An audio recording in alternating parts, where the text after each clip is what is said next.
Hello students, this is your host Manjeet Singh and today we are going to discuss the reading from Cambridge Book 9, Test 4, Passage 2 and the name of the passage is Young Children's Sense of Identity. Let's start with the reading.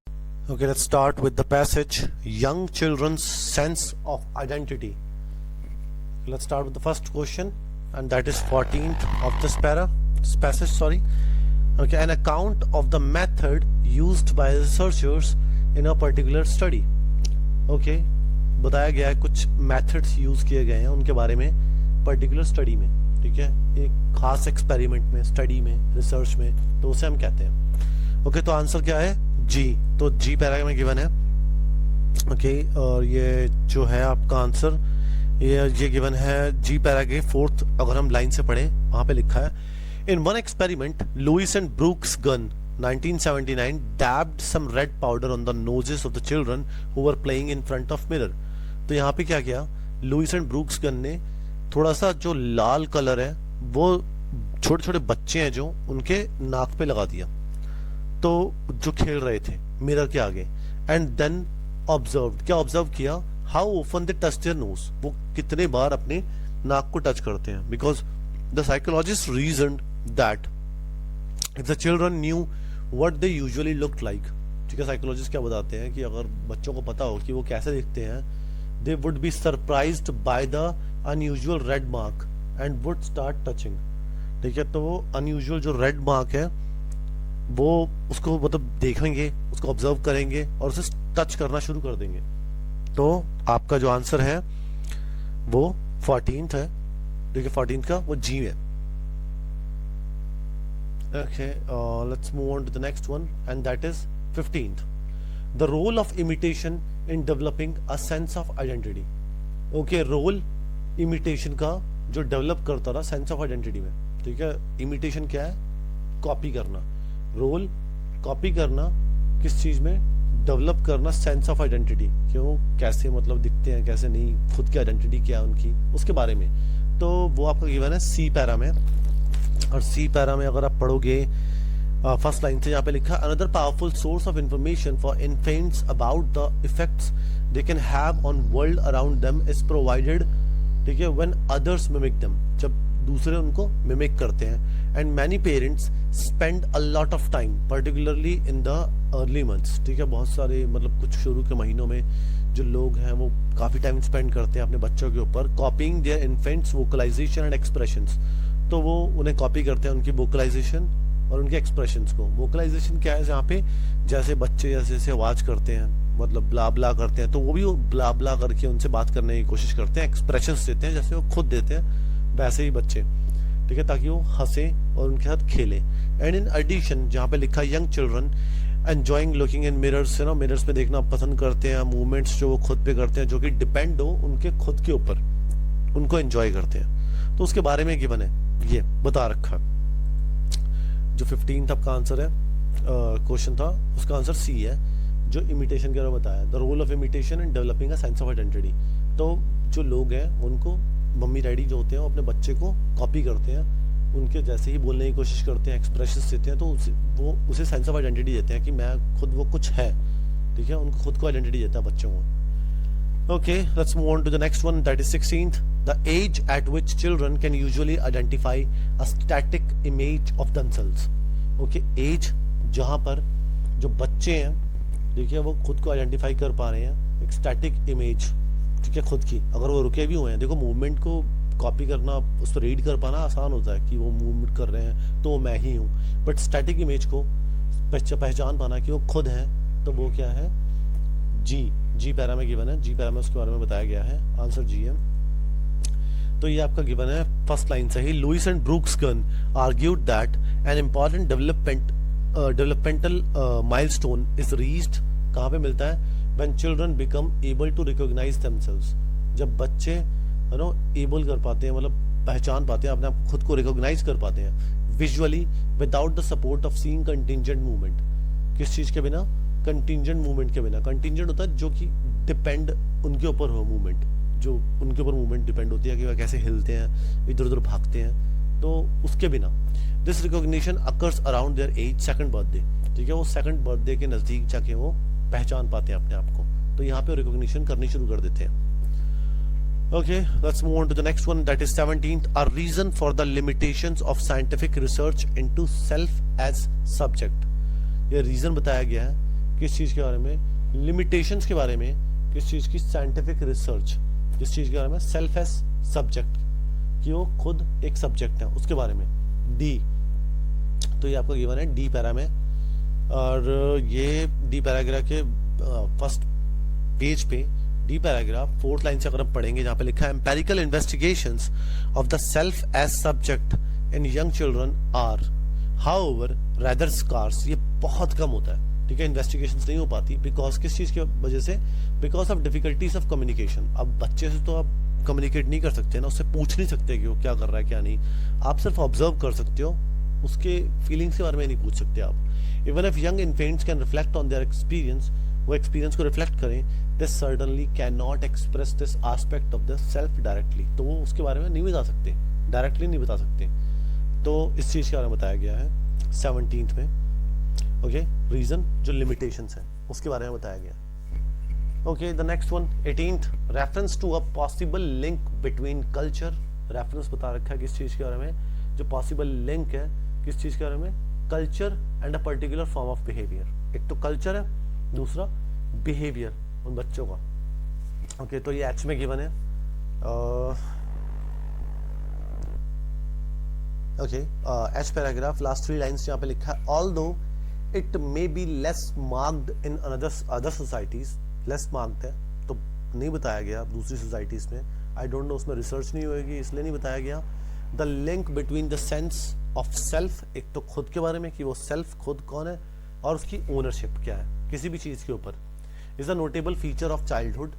ठीक है, childhood किस चीज में, western societies में, इसके बारे में बताया गया. तो आंसर क्या है आपका, सो आंसर है एच 18th का.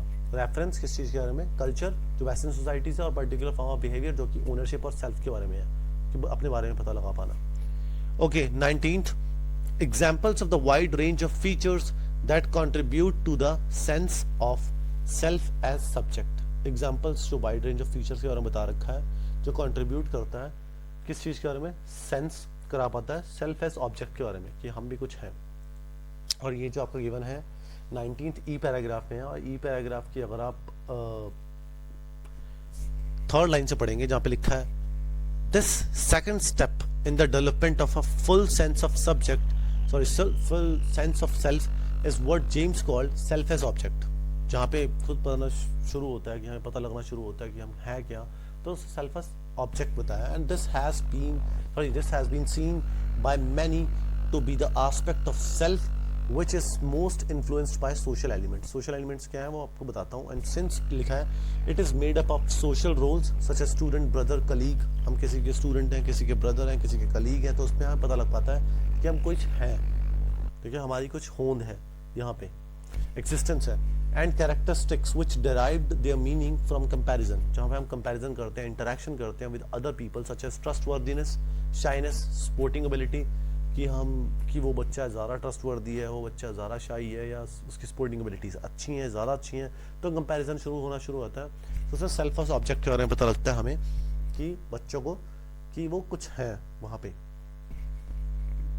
Okay, 20th, a sense of identity can never be formed without relationships with other people. Okay, ये तो बिल्कुल कॉमन है. ठीक है, ये कहा किसने था, मीड ने कहा था. क्या बताया था कि सेंस ऑफ आइडेंटिटी क्या है, कैन नेवर बी फॉर्म, नहीं हो सकती फॉर्म जब हमारे रिलेशंस के बिना, जो हमारे दूसरे लोगों के साथ है. जैसे हम किसी के भांजे हैं, किसी के बेटे हैं, किसी के फादर हैं, तो उनके बिना वो पता नहीं लगा सकते. ठीक है, तो ये सब कुछ वहाँ से पता लगता है. और ये जो आपका गिवन है 20th का, ये एफ पैराग्राफ में, एफ पैराग्राफ की अगर लास्ट 4 लाइन्स पढ़ोगे, जहाँ पे लिखा है Mead 1934 went even further and saw the self and the social world and inextricably bound together. वो एक दूसरे के साथ जुड़े हुए हैं. And the self is essentially a social structure. Self क्या है, वो एक social structure है. And it arises in social experience. कहाँ से आता है ये, social experience से आता है. And it is impossible to conceive. ये बहुत ही impossible है conceive कर पाना of a self arising outside of social experience, कि हम अपने आप को बता पाएं कि हम हैं क्या अगर हम सोशल एक्सपीरियंस से अपने आप को बाहर निकाल दें। जैसे हम यही ना हमें पता हो कि हम किसी के बेटे हैं, किसी के है ना भाई हैं, तो सब हमें बताता है कि हम कुछ हैं, हमारी एग्जिस्टेंस है, तो सोशल एक्सपीरियंस क्रिएट करता है, जो मीड ने बताया था। Okay 21 a child's awareness of self is related to the sense of mastery over things and people. तो चाइल्ड जो बच्चा, उसकी अवेयरनेस क्या होती है, वो कहाँ से स्टार्ट होती है? सेल्फ इज रिलेटेड टू, किस चीज़ से रिलेटेड होता है? Self sense of mastery over thing, ठीक है, वो किस चीज़ के ऊपर उनकी जो मास्टरी है किसी चीज़ के ऊपर या लोगों के ऊपर, तो उसके बारे में बता रखा है। और वो जो बताया है वो कूली ने बताया है। फर्स्ट पेज बी पैराग्राफ की अगर हम लास्ट 7 लाइंस पढ़ें, यहाँ पे लिखा है coolie 1902 suggests that a sense of the self as subject was primarily concerned with being able to exercise power, जहाँ पे हम है ना पता लग पाता है कि हम अपनी पावर को इस्तेमाल कर पाते हैं या नहीं। जैसे मास्टरी हमारी किसी चीज़ के ऊपर, हमारा कुछ खिलौना एक बच्चे का, तो उसको मास्टरी दिखाना शुरू कर देता है, तो उसकी वो चीज़ें बताता है उसको। And he propose that the earliest example of this are an infants attempt to control physical objects को कंट्रोल करता है, सच एज टॉयज और हिज और ओन लिम्स, ठीक है, अपने लिम्स को, अपनी बॉडी पार्ट्स को। And this is followed by attempts to affect the behaviour of other people. और ये किस चीज़ से फॉलो करता है? अटेम्प्ट्स जो अफेक्ट करता है बिहेवियर दूसरे लोगों के, उसके ऊपर। जैसे बच्चा कोई, अगर सामने वाला कोई छोटा बच्चा है तो वो भी उससे छीनने की कोशिश करेगा, तो वो अटेम्प्ट है जो फिजिकल ऑब्जेक्ट्स के ऊपर अपनी मास्टरी दिखाने की कोशिश करता है। तो उसके बारे में बताया 21 ने। ओके, सो कूली ने इसके बारे में बताया था child's awareness of self is related to किस चीज़ के ऊपर? सेंस ऑफ मास्टरी, किस चीज़ के ऊपर मास्टरी है उसकी, थिंग्स के ऊपर और लोगों के ऊपर। 22 एट अ सर्टन एज, एक खास एज पे जाके children sense of identity leads to aggressive behaviour, तो वहाँ पे जाके उसका बिहेवियर है जो वो काफ़ी एग्रेसिव हो जाता है। और ये ब्रॉन्सन ने बताया था, और ये आपका सेकंड पेज पे है। सेकंड पेज के ऊपर एच पैराग्राफ में थर्ड लाइन जहाँ पे लिखा है in a longitudinal study of groups of 3 or 4 children, Bronson 1975 found that the intensity of the frustration, जो intensity ये जो frustration है और anger है in their disagreements increased sharply between the ages of 1 to 2 years। यहाँ पे जाके उनकी जो aggressiveness है वो कुछ ज़्यादा ही बढ़ जाता है 1 से 2 साल के बीच में। Okay, the next one is 23rd. Observing their own reflection contributes to children's self-awareness। अगर वो ऑब्जर्व करते हैं अपनी रिफ्लेक्शन को तो वो कंट्रीब्यूट करता है बच्चे की सेल्फ अवेयरनेस में। और वो जो आंसर आपका लुईस एंड ब्रूक्स गन का है। ओके, ये आपका गिवन है, ये है फर्स्ट पेज का लास्ट 5 लाइंस जहाँ पे लिखा however Lewis and Brooks Gunn suggest that infants developing understanding that the movement they see in the mirror are contingent on their own, वो उन पे डिपेंड करती है, ठीक है, वो जो है वो उनके ऊपर डिपेंड करती है जब वो खेलते हैं। they contingent on their own leads to the growing awareness, यहाँ पे उनकी अवेयरनेस क्रिएट हो जाती है that they are distinct from other people, वो अलग हैं दूसरे दुनिया से, ठीक है। सो उन्हें आइडेंटिटी देता है, खुद के बारे में बताता है कि वो अलग एग्जिस्ट कर रहे हैं दूसरी दुनिया से। Okay, the next question is 24th and that is Philip 24th हम स्टार्ट करें। यहाँ पे लिखा how children acquire a sense of identity, और ये हम पढ़ेंगे। तो ये हमें पहले ढूंढना है, ये हमारा कीवर्ड्स है। How children acquire a sense of identity. First, children come to realise that they can have an effect on the world around them and for example by handling objects and causing the image to move when they face a mirror. जब वो एक mirror को face करते हैं तो उसके बारे में बता रखी है, इन्फॉर्मेशन गिवन है। तो ये सी पैराग्राफ में है। सी पैराग्राफ की अगर आप 4th लाइन में पढ़ेंगे जहाँ पे लिखा है young children enjoy looking in mirrors, उन्हें मिरर्स में देखना पसंद है। Where the movements they can see are dependent upon their own movements, वो उनकी मूवमेंट पे डिपेंड करता है। तो आंसर क्या है? Mirror. Okay, the next one 25th, this aspect of self awareness is difficult to research directly, तो वो रिसर्च नहीं कर पाते डायरेक्टली, बिकॉज क्यों? Because of communication problems. Communication problems क्या है? मैंने आपको बताया था कि जो बच्चे होते हैं वो बता नहीं सकते कुछ भी, तो एक्सप्रेस नहीं कर सकते अपने आइडियाज़, तो कम्युनिकेशन गैप यहाँ पे आ जाता है। तो रिसर्च जो करनी होती है वो हम सिर्फ ऑब्जर्वेशन से करते हैं। और 4th लाइन से अगर हम पढ़ेंगे जहाँ पे लिखा है empirical investigations of the self as subject in young children are however rather scarce बहुत कम होती है, एम्पेरिकल जो भी रिजल्ट आ पाते हैं, because of the difficulties of communication.